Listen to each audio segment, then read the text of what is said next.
नमस्कार विद्यार्थी मित्रांनो, मागच्या तासाला आपण दुसऱ्या प्रकरणावरील स्वाध्याय बघत होतो। त्यात आपण प्रश्न पहिल्यातील रिकाम्या जागी योग्य पर्याय निवडून विधाने पुन्हा लिहा हा प्रश्न बघितला होता।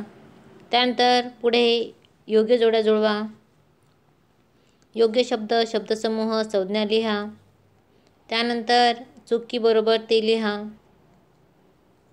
पुढे गटात न बसणारा शब्द शोधा। हे सर्व प्रश्न बघितले, त्याची उत्तरेही आपण बघितली। तर आज आपण प्रश्न पहिल्यातील पुढील प्रश्न बघणार आहोत। तर प्रश्न पहिल्यातला फ आपल्याला बघायचं आहे। खालील विधाने पूर्ण करा। त्यातील पहिला प्रश्न आहे, टिंबटिंब हे व्यापाराचे मूळ स्वरूप होते। आता आपल्याला माहिती आहे की व्यापाराचं मूळ स्वरूप म्हणजे जेव्हा पैशाचा शोध लागलेला नव्हता तेव्हा व्यापार किंवा वस्तूंची देवाणघेवाण ही वस्तूंच्या सहाय्याने केली जात होती आणि त्यामुळे आपलं उत्तर आहे वस्तुविनिमय। म्हणजेच वस्तुविनिमय हे व्यापाराचे मूळ स्वरूप होते। त्यानंतर दुसरा प्रश्न आहे, व्यापार उत्पादक आणि टिंबटिंब यात साखळी निर्माण करते। आता व्यापार हा उत्पादक आणि ग्राहक यांमध्ये साखळी निर्माण करत असते, कारण उत्पादकाकडचा माल थेट ग्राहकांपर्यंत या व्यापाराच्या साहाय्याने पोहोचवला जातो। त्यानंतर तिसरा प्रश्न आहे, घाऊक व्यापारी हा उत्पादक आणि टिंबटिंब यांना सेवा उपलब्ध करून देत असतो। आता आपल्याला माहिती आहे की घाऊक व्यापारी हा उत्पादक आणि किरकोळ व्यापाऱ्यांना सेवा उपलब्ध करून देत असतो, म्हणजे आपलं उत्तर आहे किरकोळ व्यापारी। त्यानंतर चौथा प्रश्न आहे, घाऊक व्यापारी टिंबटिंबकडून मोठ्या प्रमाणावर मालाची खरेदी करतो। आता आपल्याला माहिती आहे की घाऊक व्यापारी किंवा जे होलसेल व्यापारी आहे तर ते डायरेक्ट कारखान्यातमधून किंवा उत्पादकाकडून मोठ्या प्रमाणावर मालाची खरेदी करत असतात। मग आपलं उत्तर आहे उत्पादक। त्यानंतर पाचवा विधान आहे की घाऊक व्यापारी टिंबटिंब आणि बाजारातील चढ उतार संबंधीचे धोके सहन करतो। आता बाजारातील चढ उतार आणि किंमत या संबंधी जे धोके निर्माण होतात किंवा समस्या निर्माण होतात तर ते सहन घाऊक व्यापाऱ्याला करावे लागत असतात। मग आपलं उत्तर आहे किंमत। त्यानंतर सहावं विधान आहे, घाऊक व्यापारी किरकोळ व्यापाऱ्यांना टिंबटिंबद्वारे आर्थिक मदत करत असतो। मग आपण बघितलं की जे घाऊक व्यापारी आहे तर ते किरकोळ विक्रेत्यांना किंवा व्यापाऱ्यांना उधारीच्या सवलतीने किंवा उधारीच्या द्वारे आर्थिक मदत करत असतात किंवा उधारीवर माल देत असतात। त्यानंतर जेव्हा किरकोळ व्यापाऱ्यांकडे पैसे येतात तेव्हा ते घाऊक व्यापाऱ्यांना देत असतात। मग आपलं उत्तर आहे उधारीने किंवा उधारीच्या द्वारे। त्यानंतर सातवं विधान आहे, किरकोळ व्यापारी घाऊक व्यापारी आणि टिंबटिंब यात साखळी निर्माण करते। मग आता किरकोळ व्यापारी जो आहे तर तो घाऊक व्यापाऱ्याकडील माल थेट ग्राहकांपर्यंत विकण्याचं काम करत असतो आणि त्यामुळे आपलं उत्तर आहे ग्राहक। त्यानंतर आठवं विधान आहे, टिंबटिंब ही मोठ्या प्रमाणावर किरकोळ विक्री करणारी संस्था आहे, जे विविध प्रकारचे अन्नधान्य व जीवनावश्यक किराणा वस्तूंची स्वयंसेवा तत्त्वावर विक्री करते। मग की आपण बघितलं की मोठ्या प्रमाणावर वस्तूंची तिथे विक्री केली जाते, अन्नधान्य असेल किंवा इतर अनेक वस्तूंची विक्री तिथे केली जाते आणि त्या दुकानामध्ये किंवा त्या ठिकाणी आपल्याला स्वतः त्या वस्तू घ्याव्या लागतात। मग आपलं उत्तर आहे सुपर बाजार किंवा सुपर मार्केट। त्यानंतर नववं विधान आहे, टिंबटिंब दुकाने ही एखाद्या संघटनेच्या मालकीची असतात। मग त्याचं उत्तर आहे साखळी पद्धतीची दुकाने, की एकाच मालकाची अनेक ठिकाणी, अनेक शहरांमध्ये, अनेक राज्यांमध्ये दुकाने असतात। मग आपलं उत्तर आहे साखळी पद्धतीची दुकाने। त्यानंतर 10वं विधान आहे, दुकानातील सर्व उत्पादने व वस्तूंच्या किमती एकसारख्याच असणारी दुकाने टिंबटिंब म्हणून ओळखली जातात। मग आपण बघितलं की एकच किंमत दुकानामध्ये वस्तूंची जी किंमत आहे तर ती एकसारखीच असते, त्यामध्ये कमी जास्तपणा करता येत नाही आणि त्यामुळे आपलं उत्तर आहे एकच किंमत दुकाने. त्यानंतर 11वं विधान आहे, आधुनिक मॉल ही टिंबटिंबची संकल्पना आहे. आता मॉल ही संकल्पना आपल्या भारताची नाही, तर ती ही अमेरिकेमधून आपल्या भारतामध्ये आलेली आहे आणि त्यामुळे आपलं उत्तर आहे अमेरिका, की आधुनिक मॉल ही अमेरिकेची संकल्पना आहे. त्यानंतर 12वं विधान आहे, टिंबटिंब व्यापारात पतपत्राद्वारे पैसे देणे सुरक्षित मानले जाते. आता आपण पतपत्र म्हणजे काय हे मागे प्रकरणामध्ये बघितलं. तर मग आंतरराष्ट्रीय व्यापार किंवा विदेशी व्यापारात पतपत्राद्वारे पैसे देणे सुरक्षित असते.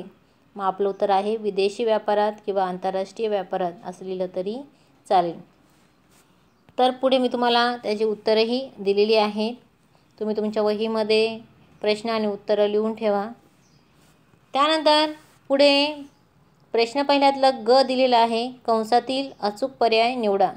म्हणजे आपल्याला विधान दिलं जाईल आणि त्या विधानामध्येच एक कंस दिला जाईल आणि तिथेच आपल्याला पर्याय दिले जातील. मग त्या पर्यायांमधून आपल्याला योग्य तो पर्याय निवडायचा आहे आणि उत्तर किंवा ते विधान पुन्हा लिहायचं आहे. मग बघा की ग कंसातील अचूक पर्याय निवडा. त्यातलं पहिलं, घाऊक व्यापारी पर्याय दिलाय लहान मोठ्या प्रमाणात व्यवहार करतो. आता आपल्याला माहिती आहे की जे होलसेल व्यापारी आहेत, घाऊक व्यापारी आहेत, तर ते मोठ्या प्रमाणात व्यवहार करत असतात. मग आपलं उत्तर आहे मोठ्या. मी तुम्हाला रेड पेनी उत्तरांच्या जागी खुणाही करून दिलेले आहे. त्यानंतर दुसरं विधान आहे की एकछत्री दुकाने ही शहराच्या टिंबटिंब स्थापन केली जातात. मग आपल्याला माहिती आहे की जी मोठी दुकानं असतात, एकछत्री दुकानं असतात की तेथे असंख्य वस्तू मिळत असतात किंवा असंख्य वस्तूंची विक्री केली जाते. तर ती शहराच्या मध्यवर्ती भागामध्ये किंवा शहराच्या आतील भागामध्ये स्थापन केलेले असतात की सहजपणे ग्राहक तेथे येऊ शकेल. मग आपलं उत्तर आहे आत. त्यानंतर तिसरं आहे, ग्राहक घासाघीस करू शकत नाही. मग पर्यायांमध्ये बघा दिलेलं आहे की एकच किंमत दुकानात. आपलं उत्तरही एकच किंमत दुकानात हे आहे, कारण तेथे वस्तूंची एकच किंमत असते आणि त्यामुळे तेथे ग्राहकाला त्या वस्तूंची अजून किंमत कमी करता येत नाही किंवा घासाघीस करता येत नाही. त्यानंतर चौथं विधान आहे, किरकोळ व्यापारी बाजारपेठेत कार्य करतो. आता किरकोळ व्यापारी की स्थानिक बाजारपेठेत कार्य करत असतो. आपलं उत्तर आहे स्थानिक. त्यानंतर 5वं आहे, एकछत्री दुकाने प्रमाणात विक्री करणारे दुकाने आहेत. कारण एकछत्री किंवा मॉल किंवा मोठी जी दुकानं आहेत तर ते मोठ्या प्रमाणावर विक्री करत असतात. मग आपलं उत्तरसुद्धा आहे मोठ्या प्रमाणात. त्यानंतर 6वं विधान आहे, सुपर बाजार दुकानासाठी टिंबटिंब प्रमाणात भांडवल लागते. मग आपल्याला माहिती आहे की सुपर बाजार, सुपर मार्केट वस्तूंची संख्या तिथे जास्त असते, त्यामुळे त्याला भांडवलसुद्धा किंवा पैसेसुद्धा मोठ्या प्रमाणावर लागत असतात. मग आपलं उत्तर आहे अधिक. त्यानंतर पुढचं विधान आहे 7वं, साखळी पद्धतीच्या दुकानाची मालकी टिंबटिंब संस्थांची असते. पर्याय दिले एकच किंवा अधिक. मग आपण बघितलं साखळी पद्धतीचं की एकच मालक असतो, पण त्याच्या विविध शहरांमध्ये विविध राज्यांमध्ये शाखा असतात किंवा दुकाने असतात. मग आपलं उत्तर आहे एकच, की साखळी पद्धतीच्या दुकानाची मालकी एकच संस्थांची असते. 8वं विधान आहे, दुकानातील सर्व उत्पादने व वस्तूंच्या किमती असणारी दुकाने एकच किंमत दुकाने म्हणून ओळखली जातात. आता आपल्याला बघा की नावामध्येच आपलं उत्तर आहे एकच किंमत दुकाने. मग आपलं उत्तर आहे एकच. त्यानंतर पुढचा प्रश्न आहे, मी तुम्हाला बघा रेड पेनने खुणा करून दिलेले आहे, ते आपली उत्तरे आहे. त्यानंतर पुढे प्रश्न पहिल्यातलं ह दिलेला आहे की एका वाक्यात उत्तरे लिहा. मग आपल्याला यामध्ये बघा की एखाद्या घटकाची व्याख्या विचारली जाईल किंवा एखादे प्रकार विचारले जाईल, तर ते आपल्याला थोडक्यात तिथे उत्तरे लिहायचं आहे. किंवा अंतर्गत व्यापार म्हणजे काय किंवा फेरीवाले म्हणजे काय, तर अशा प्रकारचे प्रश्न तुम्हाला विचारले जातील. त्याची थोडक्यात उत्तरे तुम्हाला तिथे लिहायची आहे. त्यानंतर प्रश्न पहिल्यातला ई दिलेला आहे की खालील वाक्यातील अधोरेखित शब्द दुरुस्त करून वाक्य पुन्हा लिहायचं आहे. म्हणजे आपल्याला एक वाक्य दिलं जाईल आणि तिथे एखादा शब्द अधोरेखित केला जाईल, त्या शब्दाखाली अंडरलाईन केलेली असेल आणि तो शब्द तिथे चुकीचा दिलेला असेल, मग आपल्याला तो शब्द दुरुस्त करून किंवा तिथे योग्य तो शब्द आपल्याला लिहायचा आहे. मग बघा की पहिलं विधान आहे किंवा पहिलं वाक्य आहे, जेव्हा 2 किंवा त्यापेक्षा अधिक राष्ट्रात चालविलेल्या व्यापारास टिंबटिंब किंवा तिथं अंतर्गत व्यापार असे म्हणतात. आता आपण बघितलं होतं की जो व्यापार 2 किंवा 2पेक्षा अधिक देशात किंवा राष्ट्रात चालवला जातो त्यास काय म्हटलं जातं, तर आंतरराष्ट्रीय व्यापार. मग अंतर्गत व्यापार हा जो शब्द आहे तर तो चुकीचा आहे, तो दुरुस्त करून आपल्याला त्याचं उत्तर लिहायचं आहे आंतरराष्ट्रीय व्यापार. त्यानंतर दुसरं विधान आहे किंवा दुसरं वाक्य आहे, दुसऱ्या राष्ट्राकडून वस्तू व सेवा खरेदी करणे म्हणजे निर्यात होय. निर्याती किंवा निर्यात त्या शब्दाखाली अंडरलाईन केलेली आहे किंवा अधोरेखित केलेला आहे. मग आपलं तो शब्द आहे तो आपल्याला दुरुस्त करून लिहायचा आहे. म्हणजे दुसऱ्या राष्ट्राकडून वस्तू व सेवा खरेदी करणे म्हणजे काय करणे, आयात व्यापार होय. मग आपलं उत्तर आहे आयात. मग निर्यात या शब्दाच्या तिथे आयात हा शब्द आपल्याला लिहायचा आहे. त्यानंतर तिसरं वाक्य आहे, एकछत्री दुकानात तुलनेने कमी किंमत आकारली जाते. कमीच्या किंवा कमी या शब्दाच्या खाली अंडरलाईन केलेली आहे.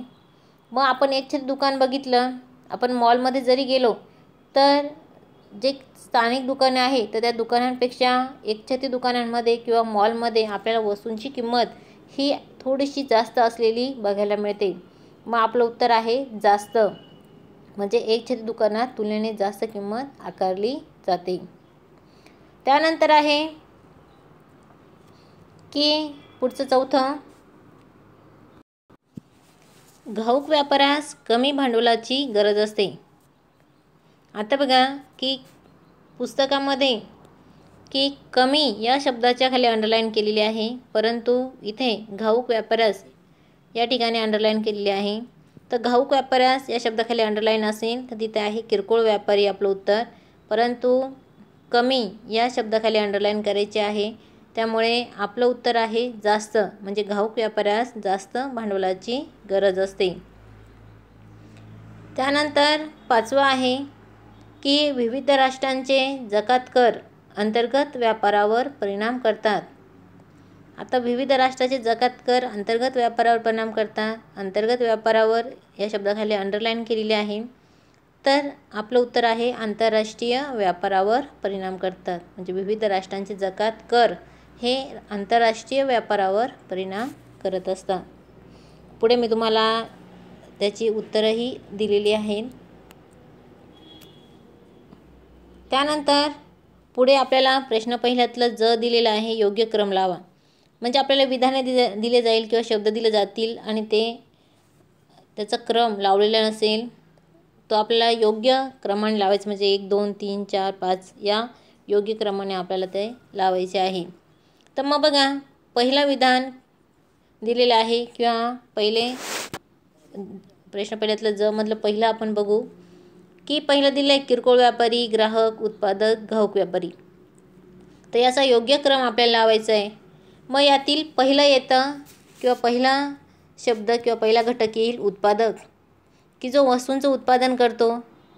त्यानंतर दुसरा घटक येईल घाऊक व्यापारी, की जो उत्पादकाकडील माल मोठ्या प्रमाणावर खरेदी करतो. तिसरा येईल किरकोळ व्यापारी, की घाऊक व्यापारी किरकोळ व्यापाऱ्यांना वस्तूंची विक्री करत असतात. त्यानंतर शेवटचा घटक येईल ग्राहक, की किरकोळ व्यापारी ग्राहकांना वस्तूंची थेट विक्री करत असतात. म्हणजे पहिला घटक येईल आपला उत्पादक, दुसरं घाऊक व्यापारी, तिसरा किरकोळ व्यापारी आणि चौथा घटक आहे आपला ग्राहक.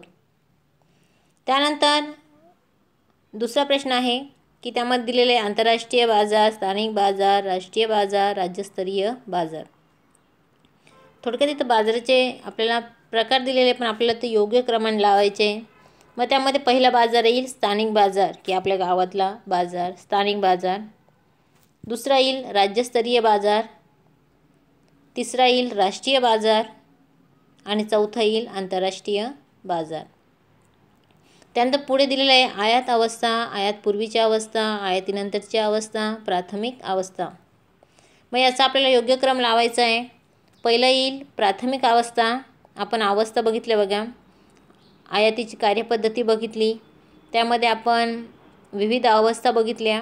त्यामध्ये पहिली अवस्था येते प्राथमिक अवस्था, दुसरी येते आयात पूर्वीची अवस्था, तिसरी येते आयात अवस्था आणि चौथी येते आयात नंतरची अवस्था. तर पुढे मी तुम्हाला त्याचे क्रमही लावून दिलेले आहे, उत्तरे दिलेली आहेत. त्यानंतर पुढे प्रश्न दुसरा, संज्ञा किंवा संकल्पना स्पष्ट करा. मग तुम्हाला एखादा घटक दिला जाईल, उदाहरणतः घाऊक व्यापार. मग थोडक्यात घाऊक व्यापार म्हणजे काय हे लिहिलं तुम्ही तरी चालेल, किंवा त्याचं स्पष्टीकरण तुम्ही लिहिलं या प्रश्नामध्ये तरी चालेल. तसेच तुम्हाला बघा 8 घटक दिलेले आहेत. त्यानंतर पुढचा महत्त्वाचा प्रश्न आहे प्रश्न तिसरा, खालील घटना किंवा परिस्थितीचा अभ्यास करून आपले मत लिहा. हा प्रश्न तुम्ही व्यवस्थित समजून घ्यायचा आहे. त्या प्रश्नामध्ये किंवा घटनेमध्येच आपल्याला उत्तरं दिलेली असतात आणि ते उत्तरं फक्त आपल्याला शोधायची आहे आणि उत्तराच्या जागी लिहायची आहे. मग आपल्याला एखादी घटना किंवा परिस्थिती दिली जाईल किंवा एखादं उदाहरण दिलं जाईल आणि त्याखाली आपल्याला प्रश्न विचारले जातील आणि त्या प्रश्नांची उत्तरं आपल्याला त्या घटनेमधून शोधून लिहायची आहे. मग पहिलं उदाहरण किंवा पहिली घटना दिलेली आहे की सोनूपंत दर महिन्याचा किराणा त्यांच्या घराशेजारील नंदलाल किराणा दुकानातून खरेदी करतात. तर ते संपूर्ण वर्षाचा गहू, तांदूळ, कडधान्ये मार्केट यार्डमधील गोन आणि सन्समधून खरेदी करतात. मग यावर खाली प्रश्न विचारलेला आहे. पहिला प्रश्न विचारलेला आहे, घाऊक व्यापारी कोण? मग या घटनेमध्ये घाऊक व्यापारी कोण आहे की जो मोठ्या प्रमाणावर त्याच्याकडे वस्तू उपलब्ध असतात. मग यामध्ये पहिलं उत्तर आहे गोन आणि सन्स. त्यानंतर किरकोळ व्यापारी कोण आहे? तर जे सोनूपंत आहे तर दर महिन्याचा किराणा त्यांच्या घराजवळील नंदलाल किराणा दुकानातून घेतात, म्हणजे किरकोळ व्यापारी हे नंदलाल किराणा दुकान आहे. त्यानंतर किरकोळ व्यापारी व घाऊक व्यापारात फरक काय आहे? तर तो फरक आपण घेतलेला आहे आणि पुढे मी तुम्हाला उत्तरांमध्येही दिलेला आहे की घाऊक व्यापारी मोठ्या प्रमाणावर वस्तूंची खरेदी करत असतात किंवा मोठ्या प्रमाणात व्यापार करत असतात. किरकोळ व्यापारी हे लहान प्रमाणात व्यापार करत असतात. त्यानंतर दुसरी घटना किंवा परिस्थिती दिलेली आहे की अनुराग जपानला वस्तूंची विक्री करतो. कविता US मधून वस्तूंची खरेदी करते.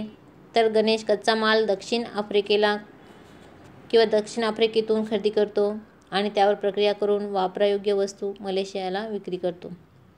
मग त्याखाली प्रश्न विचारलेले आहे, यामध्ये निर्यातदार कोण? की जो वस्तूंची विक्री करत असतो. तर अनुराग हा जपानला वस्तूंची विक्री करतो, म्हणून निर्यातदार कोण आहे? तर अनुराग. त्यानंतर यामध्ये आयातदार कोण आहे की जो वस्तू मागवतो. कविता US मधून वस्तू मागवते. त्यानंतर पुनर्निर्यात म्हणजे काय की गणेश जो आहे तो पुनर्निर्यात करतो. मग पुनर्निर्यात म्हणजे काय ते मी उत्तरामध्ये पुढे दिलेले आहे, तुम्हाला आपण सविस्तर ती माहितीही घेतलेली आहे. त्यानंतर बघा मी तुम्हाला उत्तरं दिलेली आहेत. त्यानंतर प्रश्न चौथा आहे, फरक स्पष्ट करा. त्यामध्ये पुढे मी तुम्हाला फरक स्पष्ट उत्तरं दिलेली आहेत, ती तुमच्या वहीमध्ये तुम्ही लिहून ठेवा. त्यामध्ये पहिलं आहे घाऊक व्यापारी आणि किरकोळ व्यापारी. दुसरं आहे फिरते व्यापारी आणि स्थानिक दुकानाचे व्यापारी. तिसरं आहे सर्वसाधारण मालाची विक्री करणारी दुकाने आणि विशिष्ट मालाची विक्री करणारी दुकाने. चौथा आहे एकछत्री दुकान व साखळी पद्धतीचे दुकान. फक्त पाचवा जो आहे आयात व्यापार आणि निर्यात व्यापार याचं फरक स्पष्ट किंवा स्पष्टीकरण दिलेलं नाही, तर ते तुम्ही तुमच्या मनाने लिहायचं आहे. आयात व्यापार व निर्यात व्यापार आपण सविस्तर घेतलेला आहे, तर पुढेच फरक स्पष्ट करून दिलेला आहे.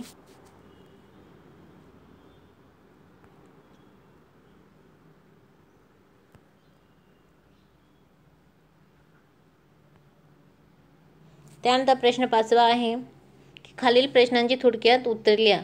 म्हणजे प्रकरण दुसऱ्यावर तुम्हाला काही प्रश्न विचारले जातील तर त्याची तुम्हाला उत्तरे लिहायची आहे. त्यानंतर प्रश्न 6वा आहे, खालील विधाने सहकारण स्पष्ट करा. एक विधान दिलं जाईल आणि ते विधान सहकारण तुम्हाला स्पष्ट करायचं आहे. मग त्यामध्ये घाऊक व्यापार मोठ्या प्रमाणावर किंवा घाऊक व्यापारी मोठ्या प्रमाणावर मालाची विक्री करतात. मग का करतात, तर त्याचं कारण तुम्हाला लिहायचं आहे. त्यानंतर शेवटचा 7वा प्रश्न आहे, खालील प्रश्न सोडवा. आता 7वा प्रश्न हा मोठा प्रश्न असतो आणि त्यामुळे त्याचं उत्तरही तुम्हाला सविस्तर लिहायचं आहे. मग घाऊक व्यापाराची वैशिष्ट्ये कोणती, तर आपण घाऊक व्यापाराची वैशिष्ट्ये घेतलेली आहेत किंवा या प्रश्नातील बहुतेक करून सर्व प्रश्न आपण घेतलेले आहेत. तर त्याची सविस्तर उत्तरे तुम्ही लिहायची आहे. तर एकूण स्वाध्यायामध्ये 7 प्रश्न आपण बघितले. त्यातील काही प्रश्नांची उत्तरे आपण बघितली. तर ही सर्व प्रश्न जे आहेत तर ते तुम्ही तुमच्या ओसीच्या वहीमध्ये लिहून ठेवा की जेणेकरून आपल्याला परीक्षेच्या वेळी ते उपयोगी पडतील. तर इथे आपलं हे दुसरं प्रकरण संपलेलं आहे. पुढच्या तासाला आपण पुढील प्रकरणाला सुरुवात करू. तोपर्यंत धन्यवाद.